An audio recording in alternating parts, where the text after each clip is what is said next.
Hey, Marty. I remember reading an article about you. We've been talking a lot about history, the Ryman and history from you yourself. But there was a time when you were in elementary school and they were trying to get you to learn history, and you said something about history. I was reading the country song roundup in my history class. I'm really sick. I was practicing the autograph in the 3rd grade, so not vain here. But I was reading the country song roundup, and my history teacher snuck up behind me and knocked it out of the history book and told me if I get my mind off of that garbage and get it on to history, I might make something out of myself. And I think my comment to her was, I'd rather make history than learn about it, Yeah. which got me excused. And the payoff of the story, she asked for free tickets to one of my shows about 10 years ago. Yeah. And I was happy to give them to her. That's good. Marty, what advice would you give to a new aspiring country music artist? Follow your heart, at any cost.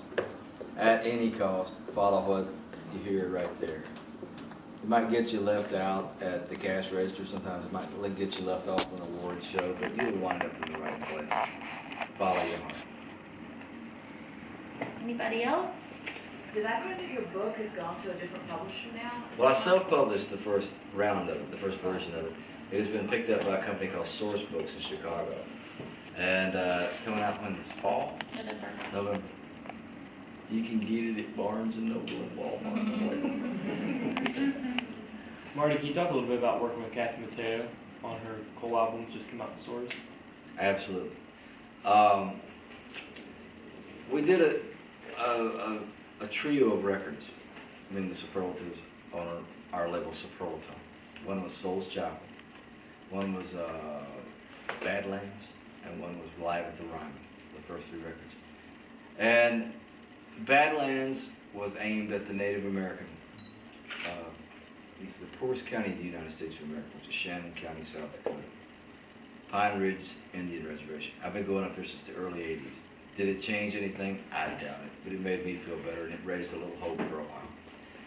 Soul's Chapel was about the Mississippi Delta, the 2nd most impoverished zone in the United States of America. And in 1999, President Clinton did a poverty tour across the nation. The Appalachian region in West Virginia, the coal mining region, the Mississippi Delta, and Pine Ridge, South Dakota.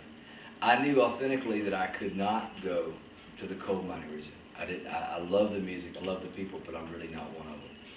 And Kathy Mateo walked into my office one day with a fire in her heart, the same kind that I saw in her heart that I had when I wanted to make Badlands. Knowing that it probably wouldn't sell 50 copies, but I had to do it. And Soul's Chapel just did better. But Kathy is a true artist, an integrity-based artist. And I saw this fire in her heart, and I thought, well, there's the 3rd poverty zone. And this is the girl to sing it. And what I was interested in was taking all, she had already had the songs picked out, basically. I said, but what I want to hear is that girl, that folk singer, that country singer, as a kid sitting on the front porch, swinging her feet, singing me songs with her guitar. And once we got inside the concept, the record is like a movie. It's very cinematic. And I'm honored to be a part of that record. And it's not a fashion statement with Kathy. That was the other thing. It wasn't just about making a snappy concept record. She lives it. She goes up there. She crusades for it. She's taken hits for it. She's been, cussed at and spit at for it. But she believes in it, and she's a voice for her people. So that was the inspiration to do that record. Thank you. You bet. Great record. We were talking to Gretchen Wilson the other day, and we asked her about doing the show tonight, and she said she was kind of nervous about it because its reputation kind of precedes it. I wonder if you get that from other artists that play, if they know what a great show it is and just kind of come in a little bit nervous about what's going to happen when they get on stage. Well, maybe it's the building. Maybe it's the aura of the building and then the setting that, I still get nervous before I walk out here. I'm supposed to. And, but it's an honor to have Gretchen, and I mean that. You and I, we've all seen a lot of people come and go by way of the charts in the past few years, but Gretchen Wilson to me is truly a member of the family of country music. She's a keeper. She's a Hall of Fame act, I promise you, in the future.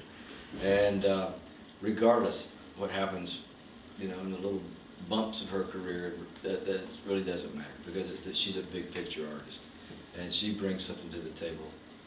Kind of like Loretta did. She brings something really real to the table. So we're not nervous about having her. We're glad she's here. Maybe one more question? You guys good?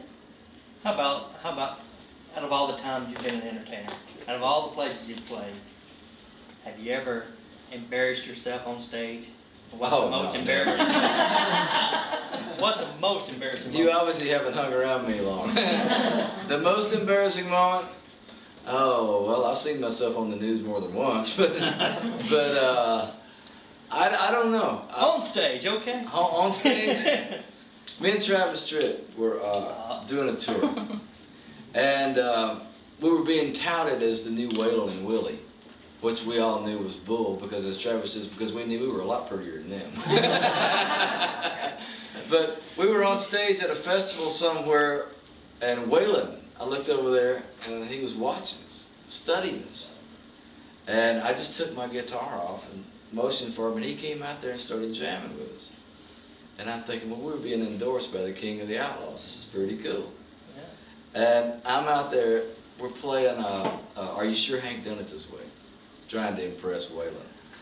And so I'm standing on the edge of the stage giving it my best rock star guitar moves, trying to, lowball it. And the crowd's pointing and doing this, and I look, and Waylon said, "Hoss, your pants are unzipped." And the other thing was, for the Johnny Cash tribute, right down the stage, on this very stage, he was kind of getting, tired. And so we threw a big old tribute to him and Waylon, as a matter of fact. And I played a mandolin song that night. And it was pretty good to me. It was sounding good in the house, and I just kept going. I kept seeing him look at me and twitch and pull his collar and stuff. I'm going, he's digging me. He's digging this. This is going good.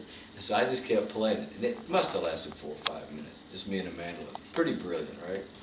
And I walked off the stage, and Cash said to me, he says, "Thanks for the song, son." He says, "But remember, too much of something's the same as nothing."